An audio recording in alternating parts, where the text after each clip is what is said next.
Kita bagai kelana menyusur cakrawala menuju langit surga. Di antar nyanyi enau dan hawa segar pulau yang indah di bibir samudra, kehidupan yang penuh hasrat dan semangat.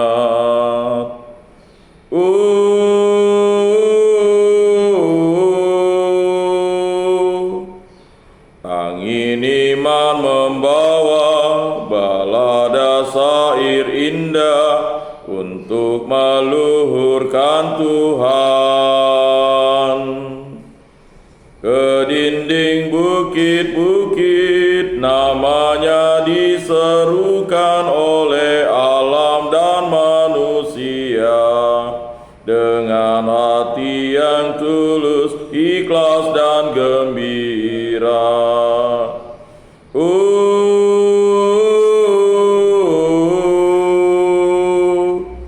Dalam nama Bapa dan Putra dan Roh Kudus.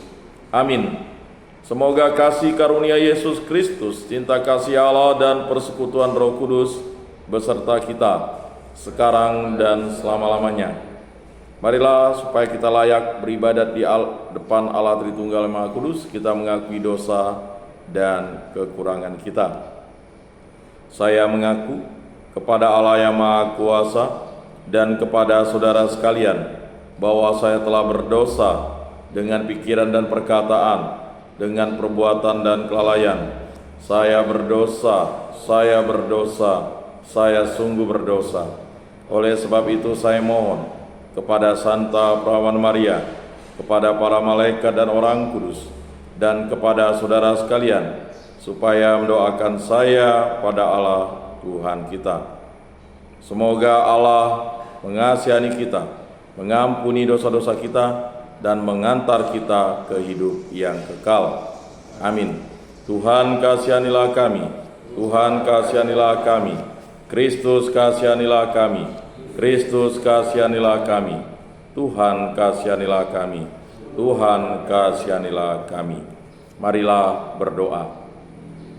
Allah Tritunggal yang Maha Kudus, kami bersyukur atas rahmat-Mu, karunia-Mu. Engkau memberikan hari yang baru kepada kami. Berilah kami iman yang hidup, harapan yang kuat dan cinta yang ikhlas. Semoga segala perkataan yang akan kami ucapkan hari ini dan segala perbuatan kami menyenangkan hati-Mu.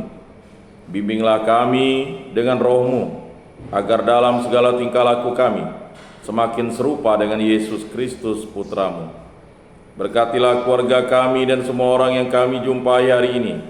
Semoga dalam pergaulan dengan mereka, kami menunjukkan kebaikan seperti Engkau baik hati bagi semua orang. Kami akan berusaha menerima suka dan duka dengan hati yang tabah. Santa Maria Bunda Yesus, jagailah kami anak-Mu. Kemuliaan kepada Bapa dan Putra dan Roh Kudus, seperti pada permulaan, sekarang, selalu, dan sepanjang segala abad. Amin. Mari kita membaca dalam hati dan mendengarkan Injil dan bacaan kitab suci. Bacaan dari 1 Raja-Raja bab 18 ayat 20 sampai 39.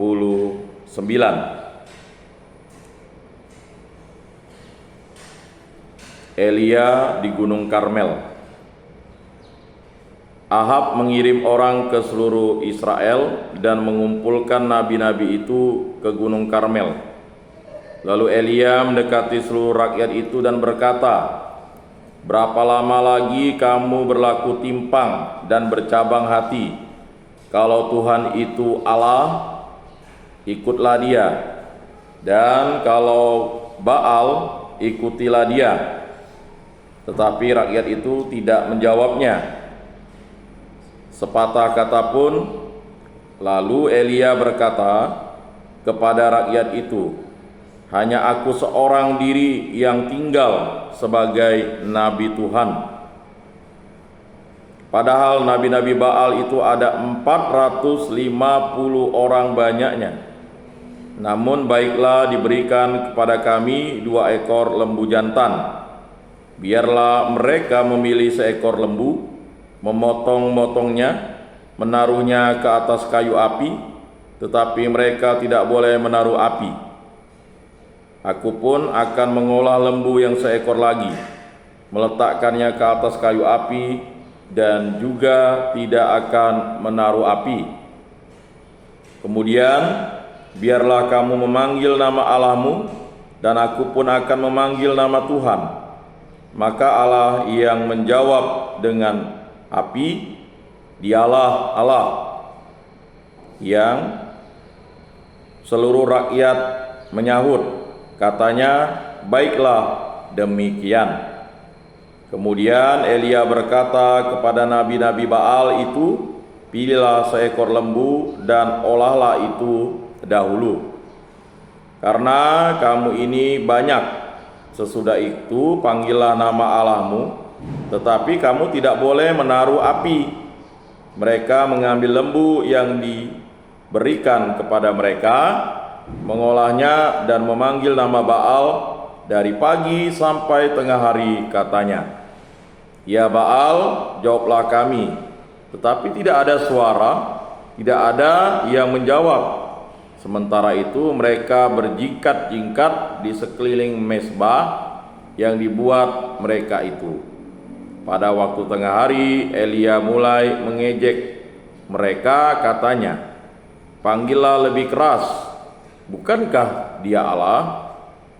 Mungkin ia merenung, mungkin ada urusannya, mungkin ia berpergian, barangkali ia tidur dan belum terjaga. Maka mereka memanggil lebih keras serta menoreh-noreh dirinya dengan pedang dan tombak seperti kebiasaan mereka, sehingga darah bercucuran dari tubuh mereka. Sesudah lewat tengah hari, mereka kerasukan sampai waktu mempersembahkan korban petang. Tetapi tidak ada suara, tidak ada yang menjawab, tidak ada tanda perhatian. Kata Elia kepada seluruh rakyat itu, datanglah dekat kepadaku. Maka mendekatlah seluruh rakyat itu kepadanya, lalu ia memperbaiki mezbah Tuhan yang telah diruntuhkan itu. Kemudian Elia mengambil 12 batu menurut jumlah suku keturunan Yakub. Kepada Yakub ini telah datang firman Tuhan, engkau akan bernama Israel. Ia mendirikan batu-batu itu menjadi mezbah demi nama Tuhan, dan membuat suatu parit sekeliling mezbah itu yang dapat memuat 2 sukat benih. Ia menyusun kayu api, memotong lembu itu dan menaruh potongan-potongannya di atas kayu api itu.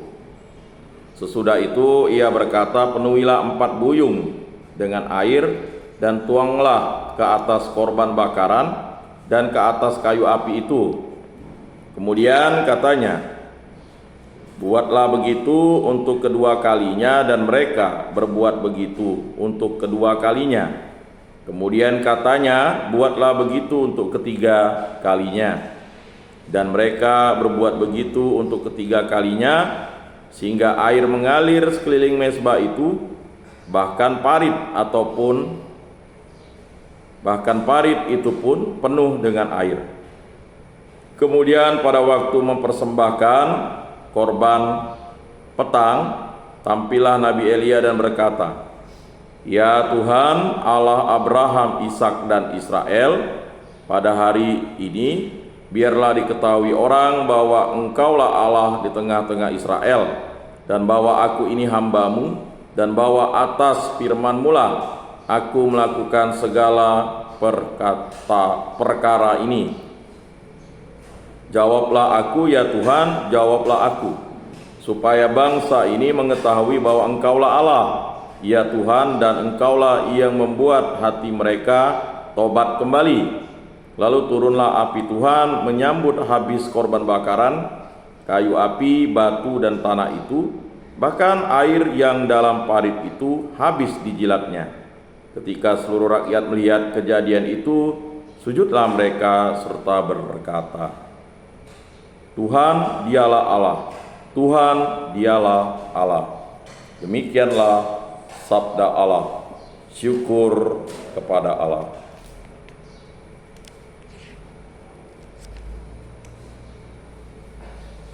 Bagi sabdamu Tuhan, arahkan pikiran kami. Bagi warta bahagia, siapkanlah hati kami. Agarlah terang karsa-Mu, hilangkan risau di hati. Tanpa cahaya Roh-Mu, hati tiada terbuka. Cucilah hati kami, supaya jernih dan murni, agarlah karsa-Mu nyata di dalam tindak dan karsa. Dikau sinar mulia, cahaya pancaran Allah, luruskan arah jalan, bimbinglah dalam simpangan, supaya sampai tujuan, satu dalam Dikau Tuhan. Mari kita buka Injil Matius bab 5 ayat 17 sampai dengan 19.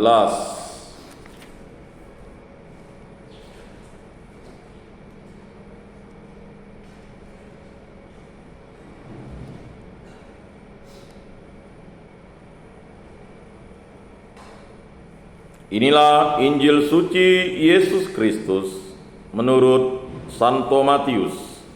Dimuliakanlah Tuhan. Sabdamu kupikirkan, sabdamu kuucapkan, sabdamu kuresapkan di dalam hati. Janganlah kamu menyangka bahwa aku datang untuk meniadakan hukum Taurat atau kitab para nabi. Aku datang bukan untuk meniadakannya, melainkan untuk menggenapinya.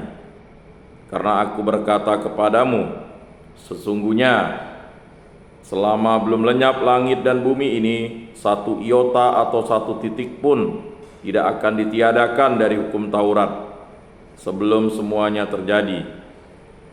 Karena itu, siapa yang meniadakan salah satu perintah hukum Taurat, sekalipun yang paling kecil, dan mengajarkannya demikian kepada orang lain, ia akan menduduki tempat yang paling rendah di dalam kerajaan surga. Tetapi siapa yang melakukan dan mengajarkan segala perintah-perintah hukum Taurat, ia akan menduduki tempat yang tinggi di dalam kerajaan surga. Demikianlah sabda Tuhan. Terpujilah Kristus. Saudara-saudara yang terkasih dalam Yesus Kristus, berbicara tentang firman dan sabda Tuhan, dikaitkan dengan apa yang disampaikan Nabi Elia kepada bangsa Israel yang telah melakukan perzinahan, perselingkuhan, ketegaran tengkuk, dan bahkan sudah meniadakan Tuhan Allah. Dari 450 Nabi Baal melawan satu Nabi Tuhan, yaitu Elia. 450 Nabi Baal, tidak alang-alang. Umat Israel karena melihat jumlah banyak, maka mereka mengikuti Nabi Baal.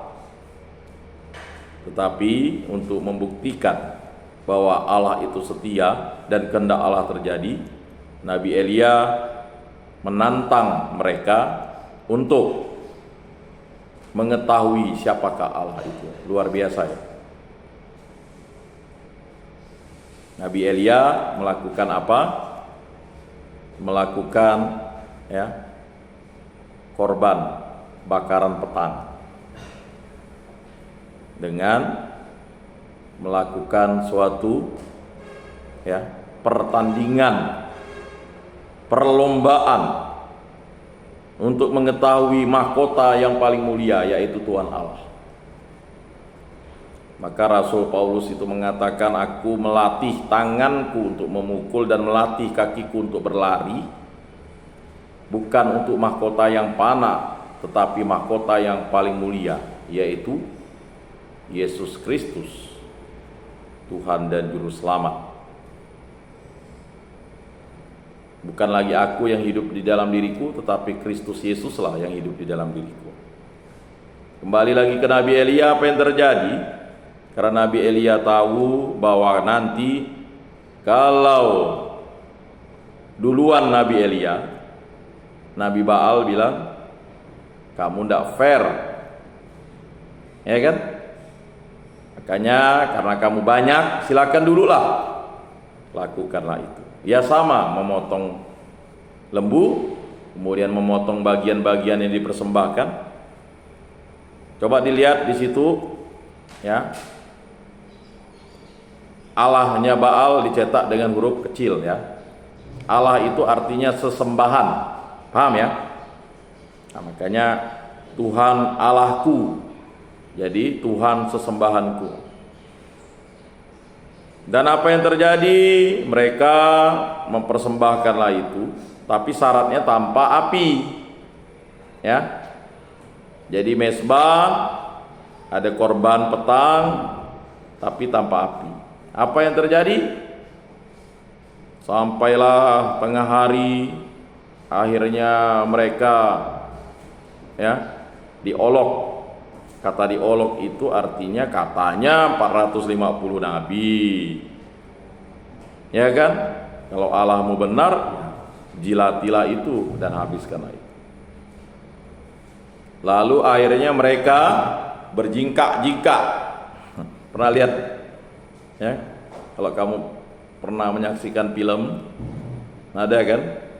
Kepercayaan-kepercayaan seperti itu setelah mereka korban bakaran, baik binatang atau apa, mereka menari-nari kan? Itu tradisi-tradisi kepercayaan. Tidak ingin mengatakan bahwa kepercayaan yang kita lihat itu keliru, tetapi Elia ingin menunjukkan siapakah Allah yang sesungguhnya dan benar itu. Allah Abraham, Allah Ishak, Allah Israel. Israel itu adalah nama dari Yakub. Israel itu adalah bergulat dengan Allah dan dimenangkan oleh Allah, ya.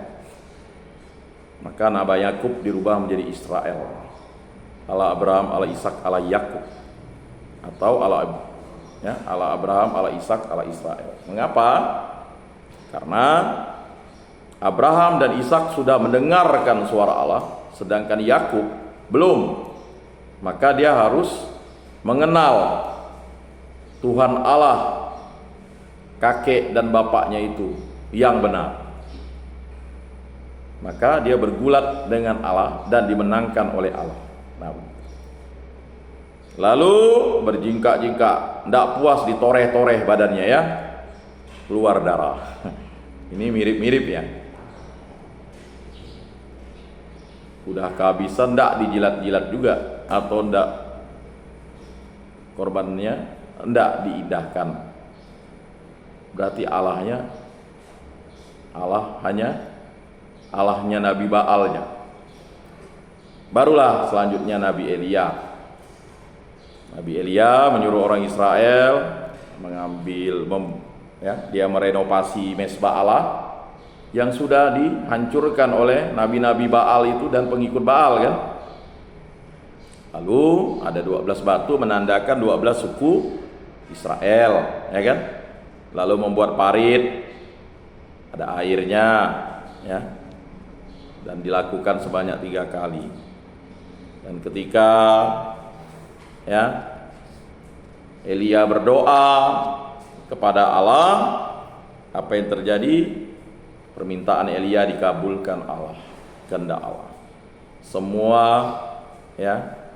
kata dijilati itu karena Allah tidak bisa dilihat oleh manusia, maka api itulah lambangnya. Seperti Musa melihat Allah, ada api di semak berduri, tetapi api itu tidak membakar semak duri itu kan, lambangnya. Atau ketika di gunung bangsa Israel melihat api yang besar, ya kan? Jadi api itu adalah lambang dari siapakah Allah, siapakah Roh Kudus. Jelas ya? Dan itulah yang terjadi. Sehingga bangsa Israel memuji dan memuliakan Allah. Itu luar biasa. Begitu juga dengan bacaan Injil, ya. Ini mengingatkan kita bahwa hukum Taurat yang diberikan Allah melalui perantara Nabi Musa itu silakan diajarkan dengan total, tanpa dihilangkan satu titik satu iota, karena langit dan bumi masih ada. Yesus ingin menegaskan bahwa ajaran yang disampaikannya adalah ajaran dirinya yang disampaikan kepada Nabi Musa, dan Nabi Musa menyampaikan kepada bangsa Israel. Tidak ada satu titik pun atau satu iota pun yang dihapus, karena itu berasal dari firman dan sabda Tuhan sendiri. Bahkan janjinya kalau mengajarkan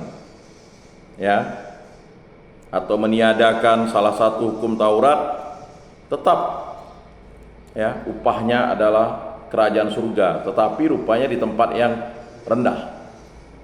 Jadi rupanya di sini jelas kerajaan surga itu ada tempat kedudukan yang rendah dan tinggi, kan? Paham ya?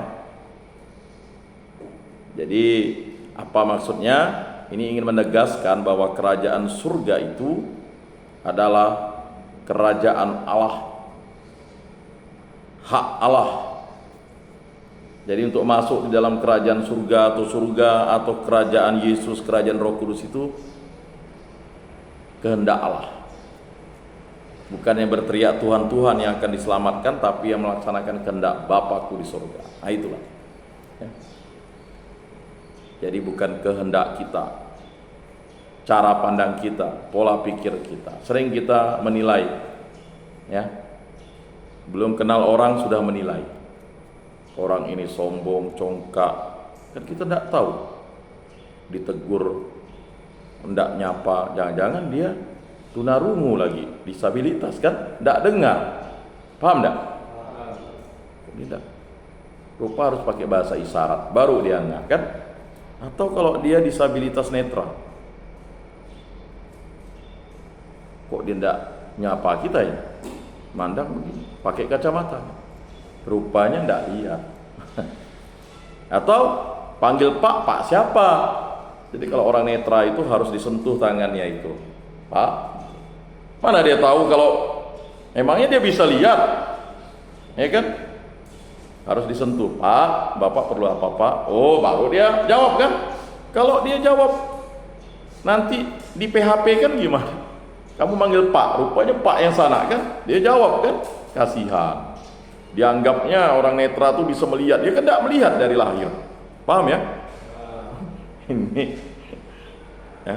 Jadi disentuh kalau mau nolong orang netra tuh, Pak.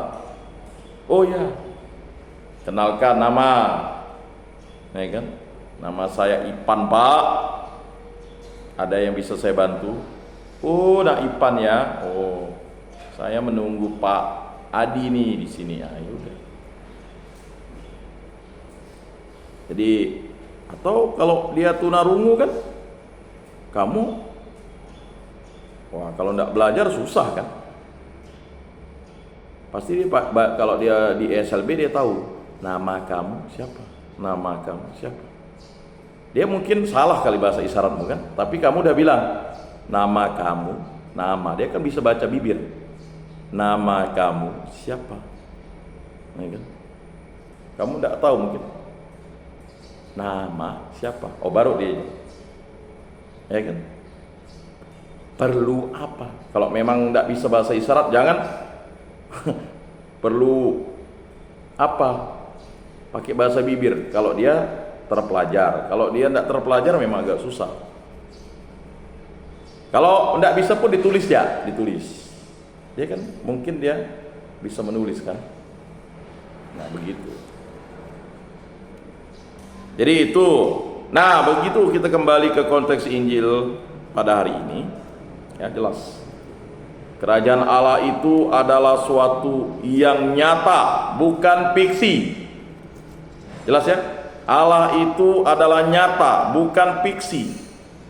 Ya. Elia menunjukkan siapa Allah itu. Sedangkan 450 nabi Baal fiksi. Mandai-mandai dia aja, ngarang-ngarang. Bohong, hoak. Ya. Begitu juga dengan apa yang disampaikan dengan Yesus. Allah itu nyata, dialah dia yang menjadi manusia. Dan ya, apa yang disampaikan Nabi Musa adalah memang firman dan sabda Tuhan. Tidak ada satu iota pun dihapus dan harus disampaikan. Karena ada hukum Taurat yang paling tertinggi itu tidak disampaikan, hukum kasih. Ya kan? Sering disampaikan hukum mata ganti mata. Padahal ada hukum kasih yang paling utama. Maka kata Yesus, aku datang bukan untuk meniadakan hukum Taurat, tetapi untuk menggenapi. Menggenapi itu apa? Fakta. Mari kita selalu setia kepada Tuhan Yesus Kristus, Allah Tritunggal yang Maha Kudus. Mari kita mengakui iman kepercayaan kita. Aku percayakan Allah, Bapa yang Maha Kuasa, pencipta langit dan bumi, dan akan Yesus Kristus, putranya yang tunggal Tuhan kita, yang dikandung dari Roh Kudus, dilahirkan oleh perawan Maria, yang menderita sengsara dalam pemerintahan Pontius Pilatus, disalibkan, wafat dan dimakamkan, yang turun ke tempat penantian, pada hari ketiga bangkit dari antara orang mati, yang naik ke surga, duduk di sebelah kanan Allah Bapa yang Maha Kuasa. Dari situ ia akan datang mengadili orang hidup dan mati. Aku percayakan Roh Kudus, Gereja Katolik yang kudus, persekutuan para kudus, pengampunan dosa, kebangkitan badan, kehidupan kekal. Amin.